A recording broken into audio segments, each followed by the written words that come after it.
사도신경으로 함께 신앙 고백을 하겠습니다. 나는 전능하신 아버지 하나님, 천지의 창조주를 믿습니다. 나는 그의 유일하신 아들, 우리 주 예수 그리스도를 믿습니다.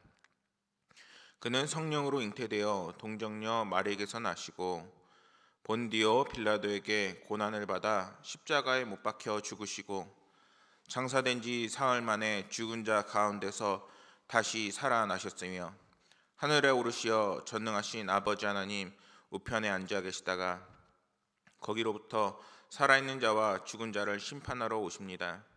나는 성령을 믿으며 거룩한 공교회와 성도의 교제와 죄를 용서받는 것과 몸의 부활과 영생을 믿습니다. 아멘. 오늘 함께 나눌 말씀은 디모데후서 4장 1절에서 8절 말씀입니다. 디모데후서 4장 1절에서 8절 말씀입니다. 함께 큰 소리로 봉독하도록 하겠습니다.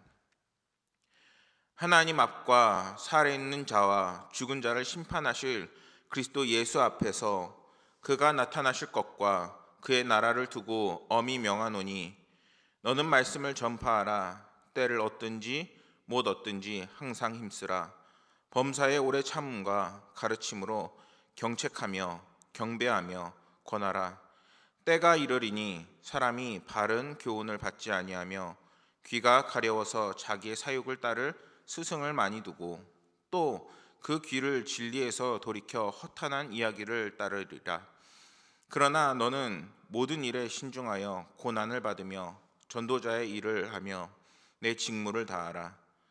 전제와 같이 내가 벌써 부어지고 나의 떠날 시각이 가까워졌도다. 나는 선한 싸움을 싸우고 나의 달려갈 길 다 마치고 믿음을 지켰으니 이제 후로는 나를 위하여 의의 면류관이 예비되었으므로 주 곧 의로우신 재판장이 그 날에 내게 주실 것이며 내게만이 아니라 주의 나타내심을 사모하는 모든 자에게도니라. 아멘. 오늘은 디모데후서 4장 1절에서 8절 말씀을 통해서 야성을 기르는 삶이란 제목으로 말씀을 나누고자 합니다. 오늘 본문의 말씀은 앞으로 심판주로 오실 예수 그리스도에 대한 진리를 다시 되새기면서 디모데에게도 권면하고 있는 장면입니다. 성경은 하나님 앞과 살아있는 자와 죽은 자를 심판하실 그리스도 예수 앞에서 그가 나타나실 것과 그의 나라를 두고 엄히 명하노니라고 말하고 있습니다. 이는 사도 바울이 디모데에게도 주님의 재림에 대한 신앙을 다시 한번 기억나게 하고 있는 것입니다. 근데 이 말씀은 한편으로는 심판자로서 예수 그리스도께서 다시 오실 것과 그리고 하나님 나라를 떠올리게도 하지만 이 말씀이 디모데에게 뿐만 아니라 이제는 이 말씀을 듣고 있는 우리들 후대들에게도 주는 권면적인 말씀임을 생각해 볼 때 오늘 말씀을 나누는 모든 성도님들을 향해서 성경은 이렇게 말하고 있는 것입니다. 잊지 말라. 주님은 반드시 다시 오실 것이니라. 이렇게 말하고 있다라는 것입니다. 여러분, 이러한 믿음으로 우리가 하루하루를 정말 주님이 다시 오실 것을 기대하며 열심히 신앙생활에 열심을 내길 소망합니다. 사도 바울이 이러한 말씀을 전하는 것은 본 말씀이 앞으로의 세상을 살아야 할 믿음의 후배들이 가장 마음 깊이 잊지 말아야 할 것을 생각했던 것입니다. 왜냐하면 산자와 죽은 자를 심판하실 예수 그리스도의 나타나실 것과 하나님의 나라에 대한 신앙은 성도가 그리스도인으로 바르게 살아가게 하는 신앙의 지표가 되기 때문입니다. 성경은 우리가 긴장을 놓치지 말고 끊임없이 그리스도인으로서 삶을 살아갈 것을 이야기하고 있는 것입니다. 사랑하는 여러분, 혹시 우리가 영적 침체기를 맞고 있다고 생각하신다면 우리가 지금일수록 더욱더 깨어 기도하고 말씀을 보며 전도하기에 힘쓸 수 있어야 합니다. 사단은 오늘날 우리를 더욱더 시험하며 주님과 우리의 사이를 갈라놓기 위해 우는 사자와 같이 우리의 영혼을 노리고 있습니다. 성경이 주님께 다시 오실 것을 말씀하시는 것은 우리가 예수 그리스도의 그 다시 오심을 준비하는 것도 있지만 우리의 삶이 예수 그리스도를 만날 때 그 복음을 통해서 어두운 환경과 문제를 만난다고 할지라도 그것을 이겨낼 수 있게 되고 생명력 있는 삶으로 변화되어 가기 때문인 것입니다. 또한 우리는 언젠가 주님을 만나게 될 것이고 주님은 우리의 살아온 인생을 보시게 될 것입니다. 그때 우리가 당당히 주님 앞에서 무엇을 이야기할 수 있어야 될까요? 우리가 주님 앞에서 예수님, 주님, 내가 주님의 이름으로 살아왔다고 정말 힘차게 고백할 수 있어야 하는 것입니다. 사도 바울 역시 지금 당장은 주님의 재림의 이야기를 하지 않습니다. 그러나 우리를 향해 주님을 재림 이야기하며 그의 준비된 삶을 살라고 이야기하고 있다라는 것입니다. 우리가 주님을 만날 준비된 삶을 살 때 지금의 영적 침체기는 너무나도 작다고 말할 수 있는 것입니다.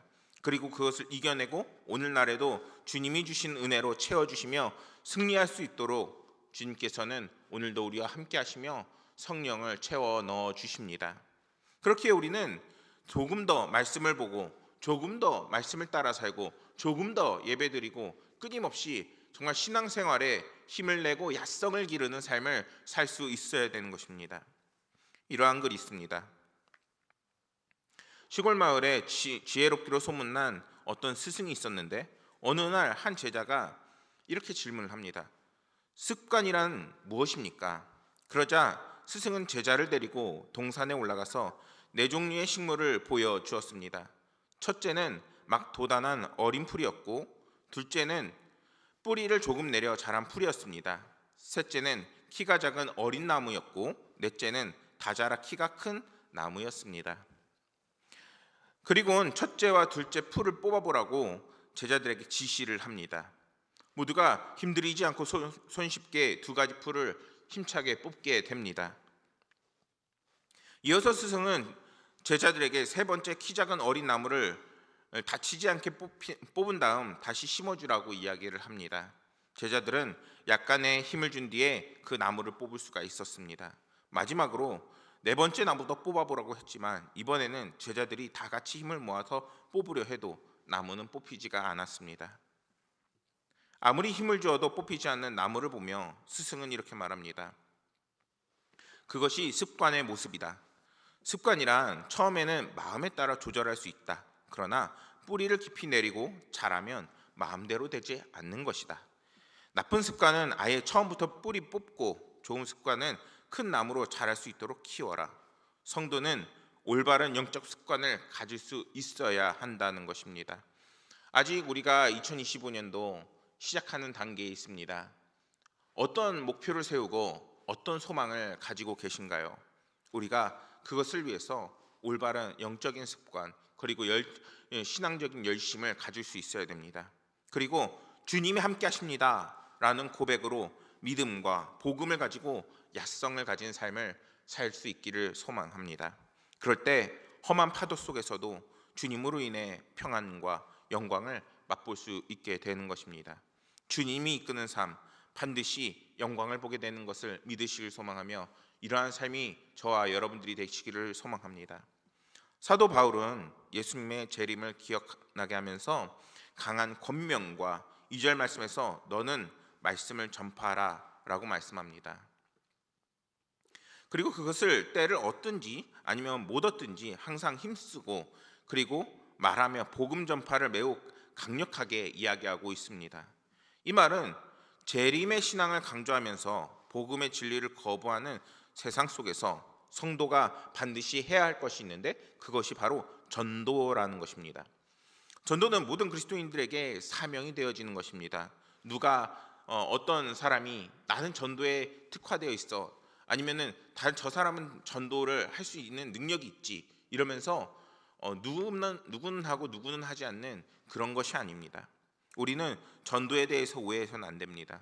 전도는 신앙의 완성을 이뤘다고 은사와 재능이 있다고 해서 하는 것이 아니라 전도는 얼마나 열매를 맺는지 계산을 해서 하는 것이 아니라 성경은 우리에게 전파하라 또 때와 상관이 없이 항상 힘쓰라 라고 말씀하고 있다라는 것입니다.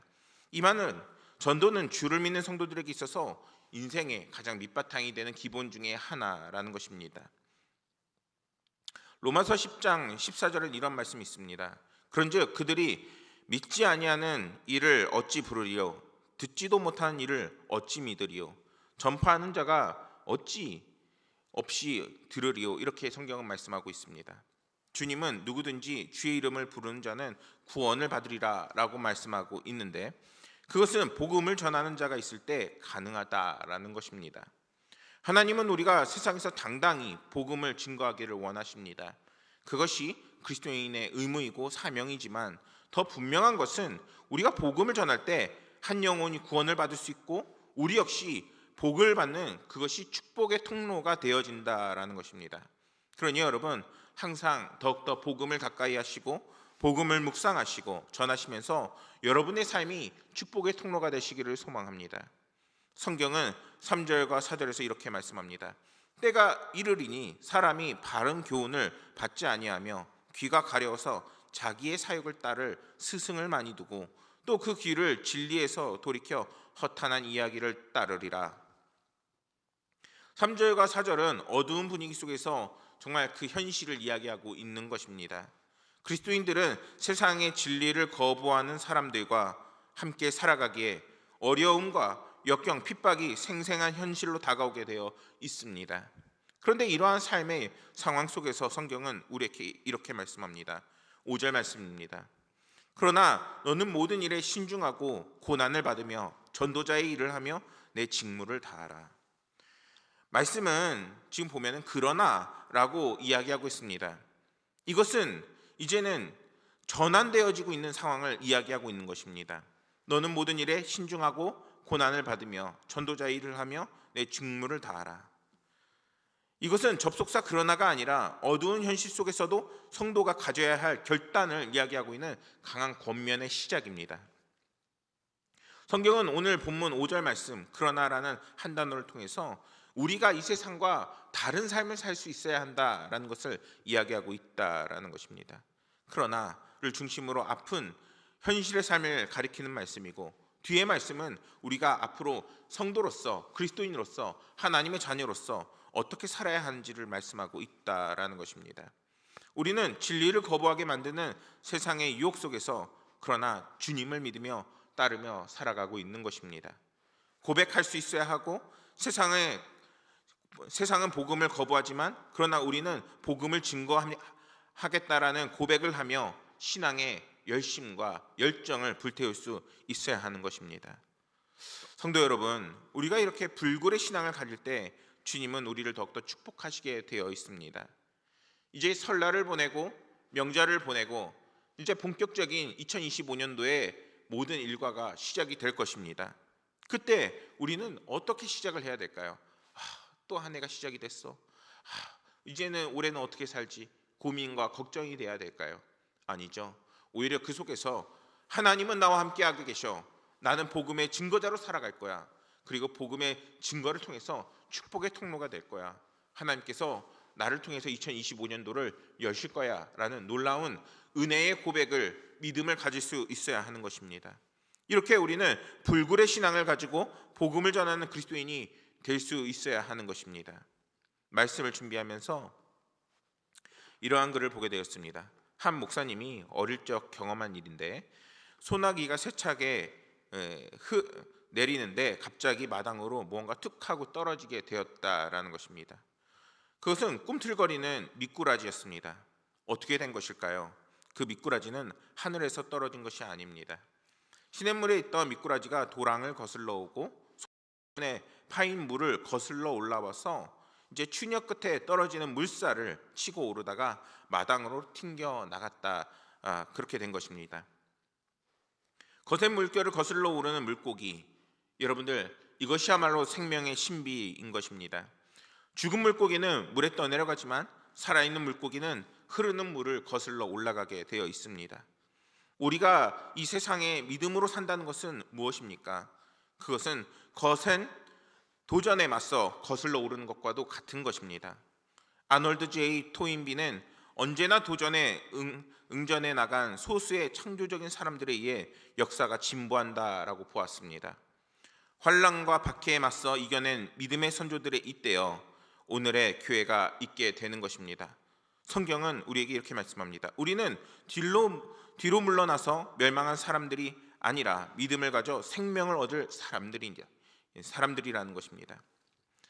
고난의 싸움을 견디며 물러서지 않는 믿음의 선조들의 증언입니다. 그러고 보니 물고기는 그리스도인의 상징이 되어 있습니다.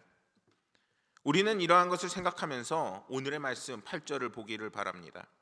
사도 바울은 자신의 인생을 마칠 때 이렇게 고백합니다. 이제 후로는 나를 위해 의의 면류관이 예비되어 있으므로 라고 성경은 말씀합니다.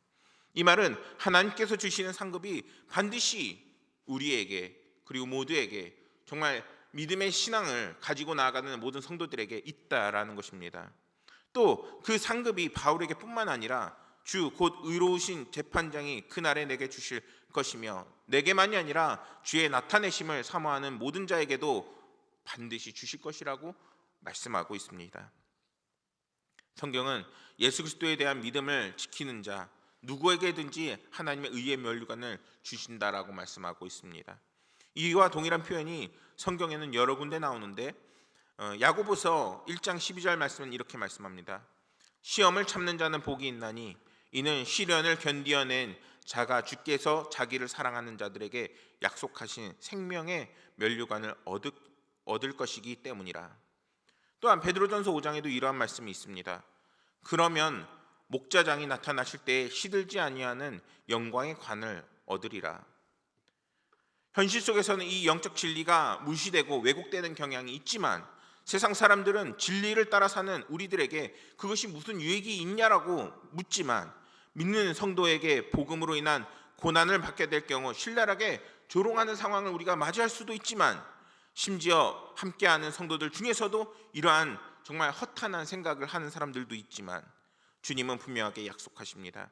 우리에게 믿음을 지키는 자들에게 피부에 와닿는 영원한 의, 생명, 영광이 주님께서는 우리에게 보장하신다라는 것입니다. 이 보상은 이 세상의 모든 부와 명예를 합하는 것보다도 더 가치가 있는 것입니다. 우리는 여기에 소망을 둘 수 있어야 되는 것입니다. 또한 이 보상은 오늘의 아픔과 어려움을 거뜬히 이겨낼 수 있게 해주게 될 것입니다. 사랑하는 성도 여러분, 주님이 주실 상급을 기대하시며 오늘 하루도 2025년도 그리고 모든 시간이 여러분들이 정말 예수 그리스도의 야성을 기르는 삶이 되시기를 소망합니다. 그리스도인으로서 모든 상황 속에서 복음을 가지고 살아나갈 때 이제는 야성을 기르는 삶을 통해서 이제는 우리의 심령이 살아나게 될 것이고, 더욱더 크고 놀라운 하나님의 은혜가 예비되어 있습니다. 그 믿음으로 축복받는 삶이 되시기를 주님의 이름으로 축복합니다.